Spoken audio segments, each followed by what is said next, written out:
There were 4 of us to start with, each perched in a remote watchtower.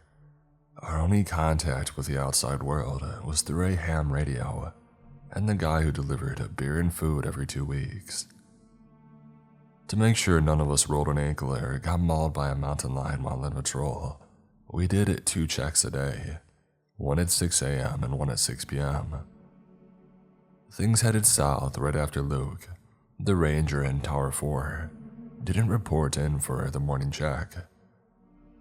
"Tower 4, come in." The station operator repeated. "Do you read me? Over." No response. The checks were a big deal, huge even. If any of us missed too many in a row, the station would deploy a team to make sure that nobody had died, or there'd be hell to pay for stirring a panic over nothing. Phil from Tower 1 said, "Operator, the storm might be messing with Luke's signal. I can see it rolling in from the west. Over." And he wasn't kidding. When I woke up that morning, the far horizon to mountains were gone, swallowed by black thunderclouds and thick mist. Hitch from Tower 2 added in, "Yeah, that or he had himself another celebration last evening. Over." I snorted. I had always liked Hitch. She had this nasally southern twang I dug. We had camped together earlier that year when a 10-year-old girl got lost in the woods. It took 3 days to find the poor kid. She turned up caked in dirt and delirious from drinking mud water. Hitch wasn't wrong, by the way. Luke had a nasty habit of missing checks on account of a hangover. Already he was on thin ice. I pushed the transceiver and said, "Oh yeah, the rest of us had a party in Tower 4 last night, Hitch. And didn't you get the invite? Over." "Sure, I did. Just didn't much want to share a cramped cabin with 3 horny losers who haven't showered in 8 months. Over." I could hear the irritation in the operator's voice when he said, "Alright, that's enough. Keep the channel open and we'll see if the signal clears up by this evening. Over and out."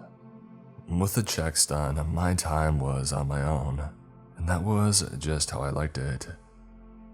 After some coffee and breakfast, I threw a rifle over my shoulder and exited the cabin. My tower, Tower number 3, stood on a small clearing surrounded by 50 miles of forest. There was a steel gate for keeping bears out 2/3 of the way down the column staircase, and surrounding the base was a 10-foot-high chain-link fence. To the south, a downward sloping trail led to the other towers. Most days, I would hike the path as far as the nearby lake, but since that morning, it would be hidden behind the fog. I trekked through the forest instead. About 2 miles out, after vaulting over the rotted trunk of a lodgepole pine, my left foot sunk into a puddle of ooze. I was standing in blood. As I dragged my boot through the dirt, I noticed a series of red stains leading up to a pine tree and looked up. A dead thing sagged around a crooked branch. I could make out tattered flesh and blue-purple guts, badly twisted out of shape and fluttering in the breeze. I wasn't sure what kind of animal it was, or it had been even. In all my years, I had never seen anything torn apart so viciously. I mean, heck, could a person have even done it? Sometimes we get a few crazies drifting through. In the 80s, a weird cult even took up residence. 16 folks lived out of a filthy camper van, parked down by the lake and worshipped an old native god which they claimed inhabited the forest. As I stood there open-jawed, blood dripped into my mouth, disgustingly warm against my tongue. The kill was fresh. That meant whatever had stashed the corpse couldn't be far away. I spat, my saliva coming out mostly pink, and then I rushed back to the tower, kicking up puffs of dust, painfully aware of how loud my feet sounded. There was a gust of wet air, followed by this eerie stillness. Every bird for miles around it stopped chirping all at once. Or maybe I only imagined that they had. And then there was a huge crash. wood splintering somewhere close. I ran fast, trampling through saplings and vines, and even as I sprinted along like a man being haunted, a tranquil voice in the back of my mind insisted that there was nothing to worry about, that I just had an overactive imagination. But still, better get back to the tower as quickly as possible, just to be safe. I locked the fence and gate and I rushed into the cabin, where I rinsed out my mouth and splashed cold water across my face.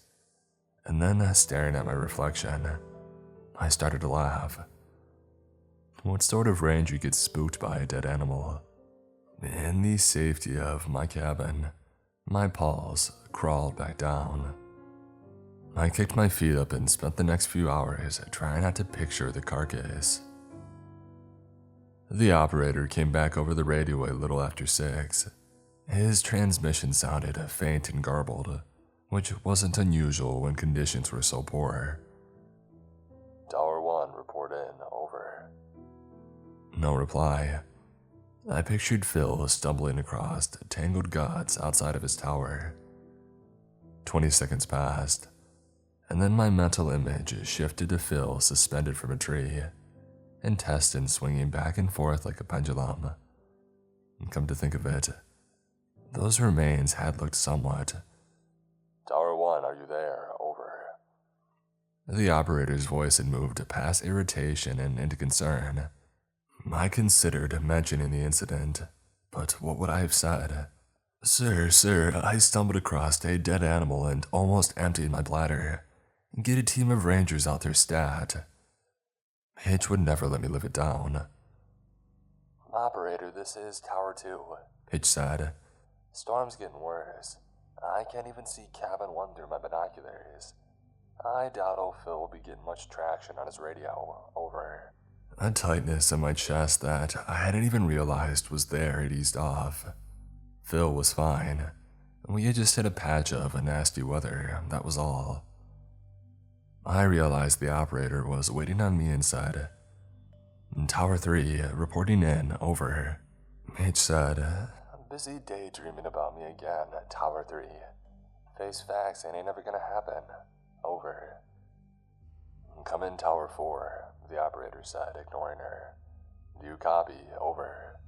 He tried again, sounding considerably more anxious, and was met with silence. We were 2 rangers down. It took the operator a few minutes to decide what to do next. Okay, let's see if the storm clears up by morning. If not, we'll send you folks to check all okays with Luke and Phil. Keep the channel open in the meantime. Over and out. Dang. He'd most likely send me to Tower 4 since I was the closest. It would only take an hour by jeep, but between the mist and the corpse, I had started to feel a tad bit anxious. Scared even. Putting the thought out of my head, I threw on some music, made dinner, and had a few beers to take the edge off, and then I turned in early. With any luck, the storm would be easing up by morning. A little after midnight, I was woken by bumps and thuds outside. I lay absolutely still and listened carefully. The sound of heavy steps circled the tower. Even though I was safe up in the cabin, I slipped on my jacket and grabbed a rifle off the wall. Noises outside usually meant that a bear had sniffed out food and came to investigate. A quick warning shot would send it running. I flicked on the cabin lights and strained my neck to look down. Beneath me, the world was masked by heavy fog. It felt like being adrift at sea. A few minutes passed. The sounds circled me once, twice. All I could make out were a few isolated treetops. When it became clear that whatever was down there wouldn't wander off by itself, I stepped out onto the walkway, and the second that I did, the thing halted. A soft rain fell cold. There was a silhouette of a dark, out-of-shape shape just beyond the fence. Powerful floodlights surrounded the base of the tower, but in truth, I was scared to flick them on, electing to fire blindly instead. And all the time it would take to blink, the shape tore into the forest. Pine trees rocked back and forth. I heard a ruffle of feathers, birds taking flight, eager to get the heck away from whatever was beneath them. I had never seen a bear move so fast before. Heck, I had never seen anything move that fast before. I waited 15 minutes, just to make sure that it didn't return, and then I went back inside and slept, or tried to even. The next morning, clouds the size of Wyoming had piled up overhead. Both towers 1 and 4 had missed the checks again. Part of me wanted to mention my encounter, but I could already hear Hitch's sarcastic response. "Aw, the widow's shadow spook you. I got a nightlight you can borrow." Preempting my deployment to Tower 4, I said, "Maybe we should wait and see if the weather clears up by midday. Over." "How about you keep your trap shut and let me call the shots?" the operator replied. He was panicked. 2 rangers not reporting in, 1 for more than 24 hours. There would definitely be a few raised eyebrows back at the station, all right. By now, the entire skyline had been painted gray. All I could see through the window were raindrops the size of gumballs. It was a small miracle my radio still picked up a signal. "Okay, Hitch, I think you can make it to Tower 1 and scope things out. Over." "Sure can," she replied. "Over." "Perfect. In Tower 3, what's it like on your end? Think you can manage the drive out to 4? Over." "I don't know if that's such a good idea," I said. "Visibility isn't great. Over." Hitch cut in with, "Operator, maybe I should swing by Tower 3 and drop off an emergency teddy bear. Over." For the first time in a long while, I wasn't enamored by Hitch's charm. "Tower 3, could you make the dang drive? Yes or no? Over." The operator enunciated each word carefully like he was scolding a toddler. What was I supposed to say? An animal got close to my tower last night, so now I'm too busy hiding under my bedsheets. I sighed. "Yeah, I can make it.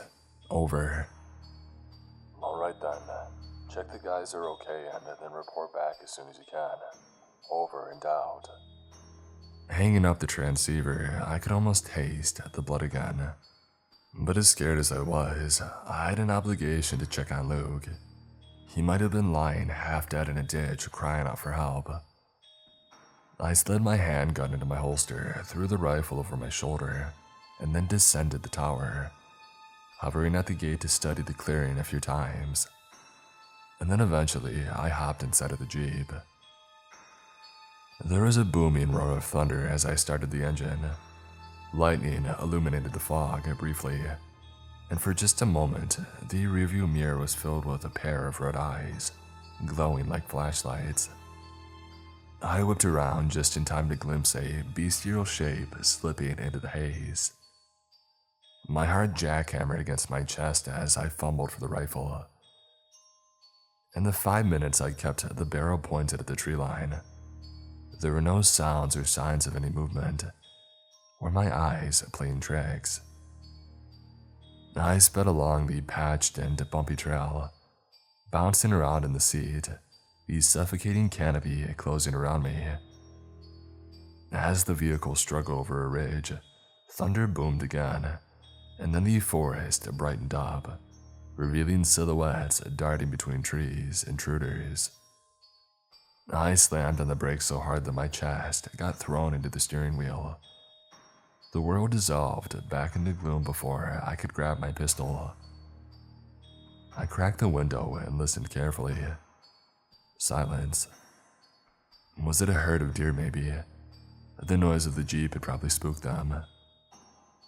40 minutes later, after following the trail up into the rocky hilltops, I reached Tower 4, tucked against the mouth of a sprawling mountain range that was completely blotted out. Pulling up, the headlights revealed a downed fence. My stomach contracted. Still no need to panic any more than I already was. Fences collapsed all the time, especially after storms. I stepped out of the Jeep. The rain pounded hard and heavy, numbing my face, and the cutting breeze from the north was like a breath along the back of my neck. With my rifle pointed across the slope until the very last second, I retreated toward the tower staircase. There, I leaned into every corner, taking stock of the next section before making a turn, not entirely sure what I expected to find. Another pile of remains, maybe. A third of the way up the steps, the gate lay wide open. That was a bad sign.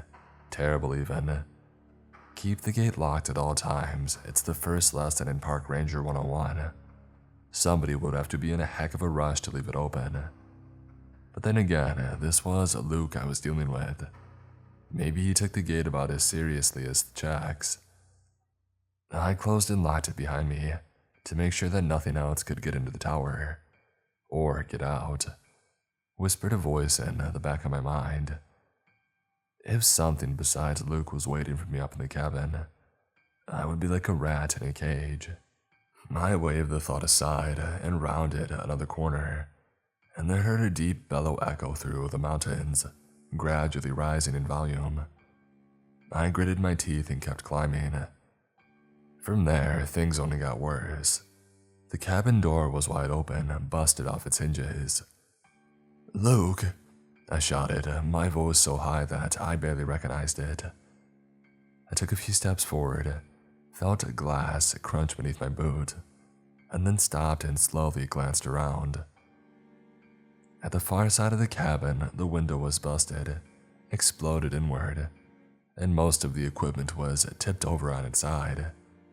Clearly there had been a struggle, but whatever had caused the glass to break was long gone. I felt slightly relieved until I remembered that I had come to check on Luke. A ranger had been missing for 24 hours and their tower was completely trashed. I had to call it in. At least now the station would send out a crew to do a search and rescue. The radio transceiver dangled over the edge of a table sitting askew. When I reached down to grab it, my eyes almost bulged out of their sockets. The transceiver was there, along with something that I didn't expect to see. It was a hand. Just a hand. Severed at the wrist and still clutching the transceiver. Suspended over a patch of floor crusted with blood. In my mind's eye, I could see Luke discovering a corpse, one wrapped around a tree trunk and flapping like a pile of tattered rags, and then sprinting back to the tower so terrified that he forgot to close the gate. Or maybe something had chased him up the column staircase and there was no time. And then a half a second before he could put out a call for help, two red orbs the size of fists lit up the wall of gray beyond the window. There it was again. Another bellow, much clearer now, coming from directly beneath the cabin.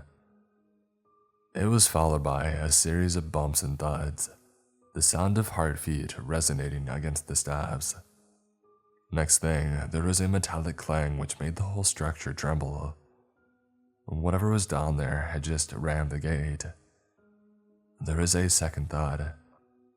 I struggled to maintain balance as the light fixtures died. I plucked the hand off the transceiver, feeling a queasy mixture of disgust and terror, and failed to pick up a signal on any channel. There were no reinforcements coming to save the day. The creature charged one last time. Now blinded with sweat, my feet tangled together, and down I went. Would the steel bars hold out until the storm passed? Sure didn't seem like it. Trembling, I clambered up and pointed my rifle at the door.